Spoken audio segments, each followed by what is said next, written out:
क्या आप जानते हैं, महाभारत के युद्ध से पहले युधिष्ठिर ने अपने ही शत्रुओं के नहीं बल्कि अपने गुरुजनों के चरणों में जाकर उनसे अनुमति और आशीर्वाद मांगा था।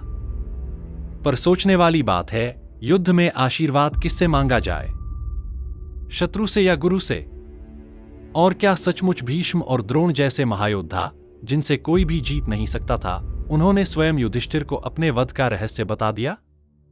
आज हम उसी रहस्यमयी संवाद को समझेंगे, जो न केवल महाभारत की दिशा बदलता है, बल्कि यह भी दिखाता है कि धर्म और नीति कभी कभी विजय के मार्ग को कितना विचित्र बना देते हैं।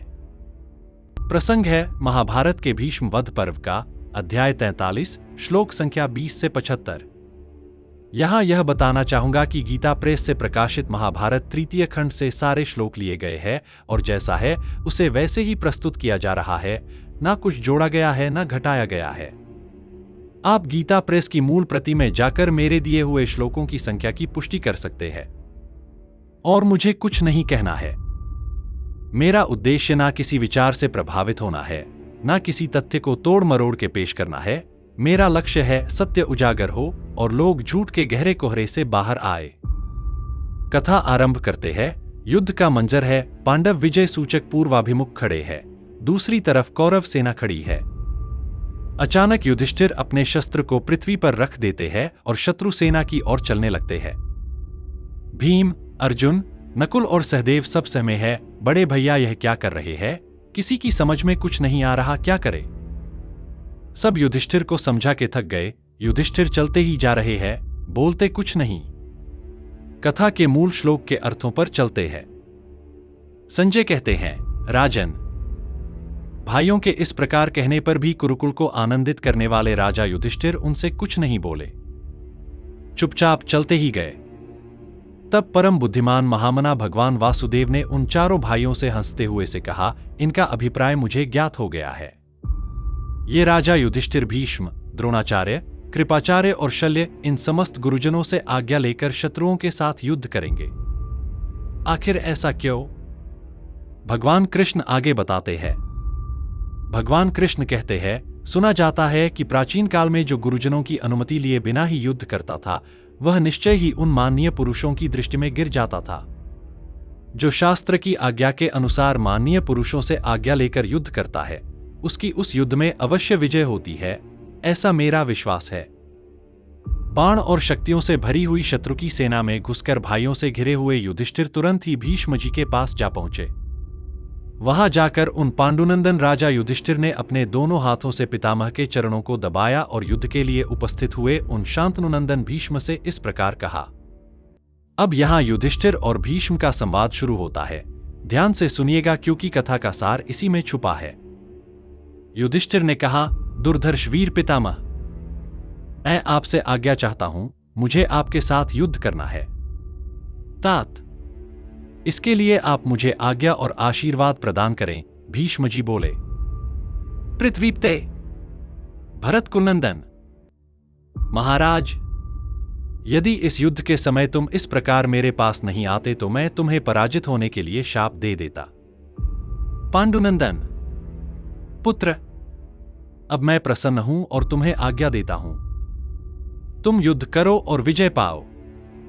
इसके सिवा और भी जो तुम्हारी अभिलाषा हो, वह इस युद्ध भूमि में प्राप्त करो। पार्थ, वर मांगो। तुम मुझसे क्या चाहते हो? महाराज, ऐसी स्थिति में तुम्हारी पराजय नहीं होगी, तो आपने देखा यहां प्रणाम का परिणाम क्या निकला। 3 बातें युधिष्ठिर के पक्ष में उसी समय हो गई। 1, शाप का निवारण। 2, आशीर्वाद की प्राप्ति। 3, वर पाने के लिए योग्यता। तो आज के बाद आप जब भी किसी ज्ञान वृद्ध को भी प्रणाम करेंगे तो ये तीनों बातें आपके पक्ष में उसी समय घटित हो जाएगी। तो महाभारत केवल युद्ध नहीं, यह हमारे लिए नीति और न्याय का भी मार्ग है। आगे भीष्म बड़ी बात कहने जा रहे हैं, सुनिए। भीष्म ने कहा, महाराज, पुरुष अर्थ का दास है, अर्थ किसी का दास नहीं है। यह सच्ची बात है। मैं कौरवों के द्वारा अर्थ से बंधा हुआ हूं। कुरुनंदन, इसीलिए आज मैं तुम्हारे सामने नपुंसक के समान वचन बोलता हूं।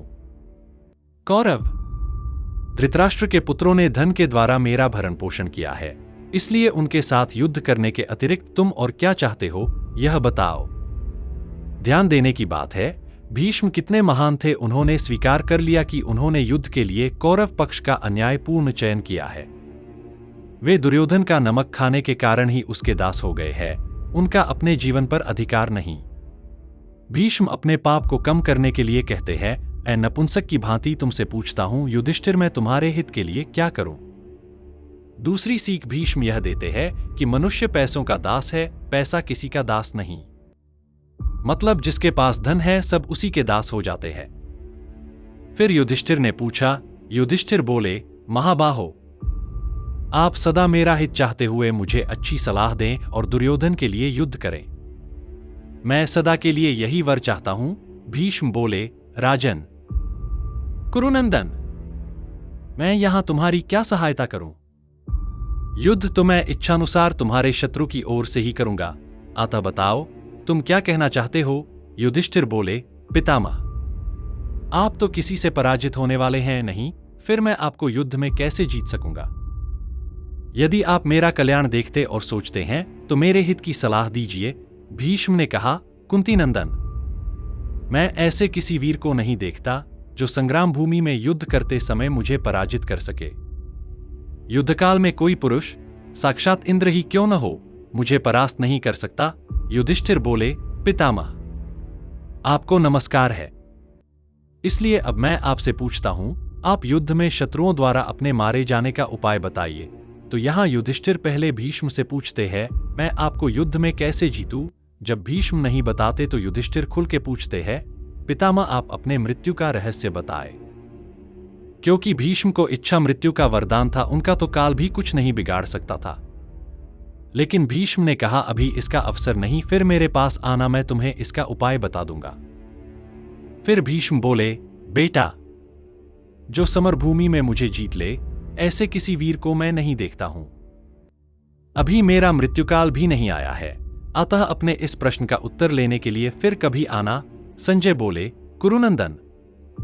तत्पश्चात महाबाहु युधिष्ठिर ने भीष्म की आज्ञा स्वीकार की और पुनः उन्हें प्रणाम करके द्रोणाचार्य के रथ की ओर चले। सारी सेना देख रही थी और वे भाइयों सहित उसके बीच से होकर द्रोणाचार्य के पास पहुंचे। वहां राजा ने उन्हें प्रणाम कर उनकी परिक्रमा की और अपने हित के विषय में पूछा। युधिष्ठिर बोले, भगवान, मैं आपसे सलाह मांगता हूं, मैं कैसे आपके साथ निर्दोष और पापरहित होकर युद्ध करूं।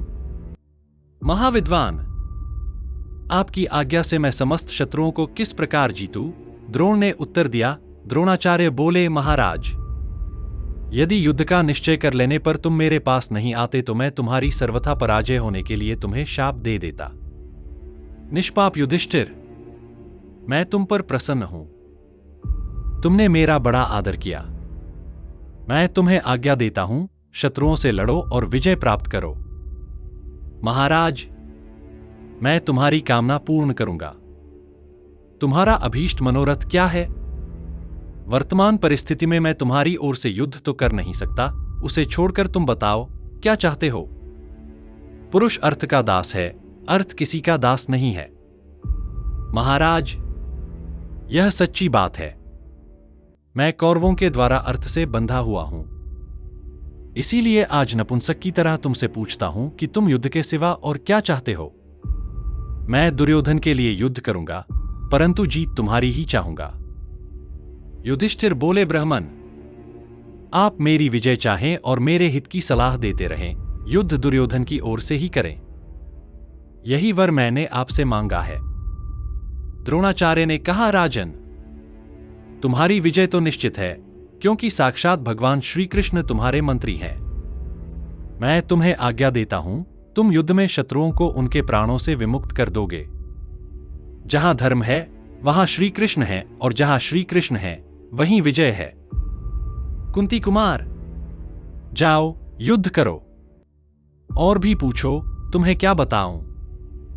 युधिष्ठिर बोले, द्विजश्रेष्ठ, मैं आपसे पूछता हूं, आप मेरे मनोवांछित प्रश्न को सुनिए।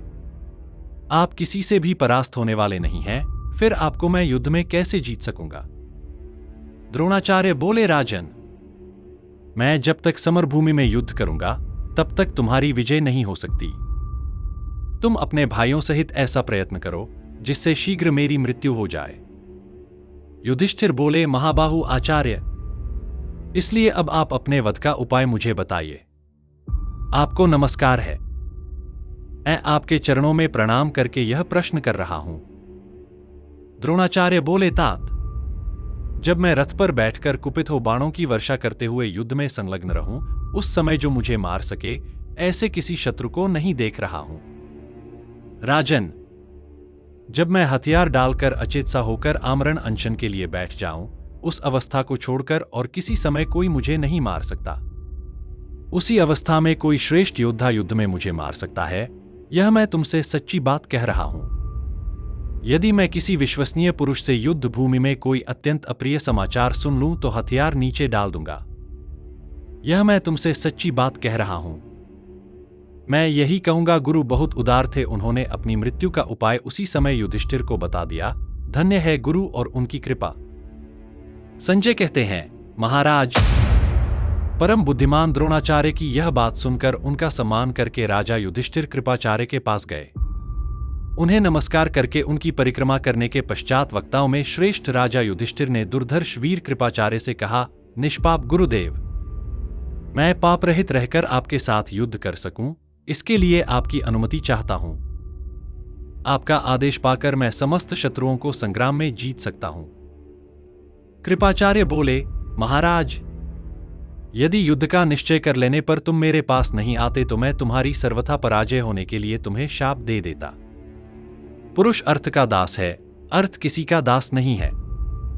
महाराज, यह सच्ची बात है।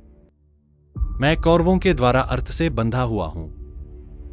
महाराज, मैं निश्चय कर चुका हूं कि मुझे उन्हीं के लिए युद्ध करना है, अतः तुमसे नपुंसक की तरह पूछ रहा हूं कि तुम युद्ध संबंधी सहयोग को छोड़कर मुझसे और क्या चाहते हो।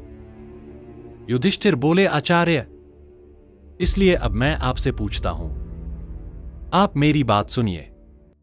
इतना कहकर राजा युधिष्ठिर व्यथित और अचेत से होकर उनसे कुछ भी बोल न सके।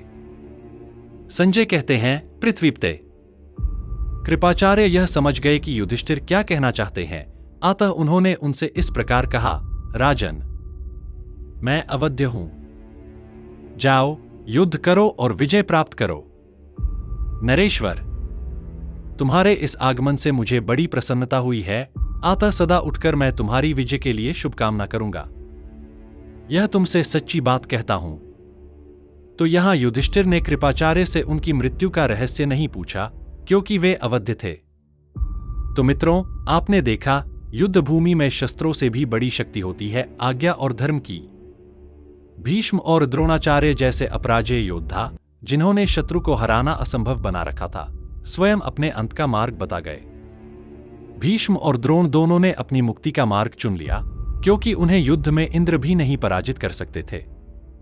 कहीं ना कहीं भीष्म और द्रोण को अपनी भूल का एहसास हो गया था कि वो अन्याय का साथ दे रहे हैं। यही कारण था कि उनके युद्ध कौशल और शस्त्र तो दुर्योधन के पक्ष में थे, लेकिन उनके आशीर्वाद, वरदान, हित साधन सब पांडवों के पक्ष में थे।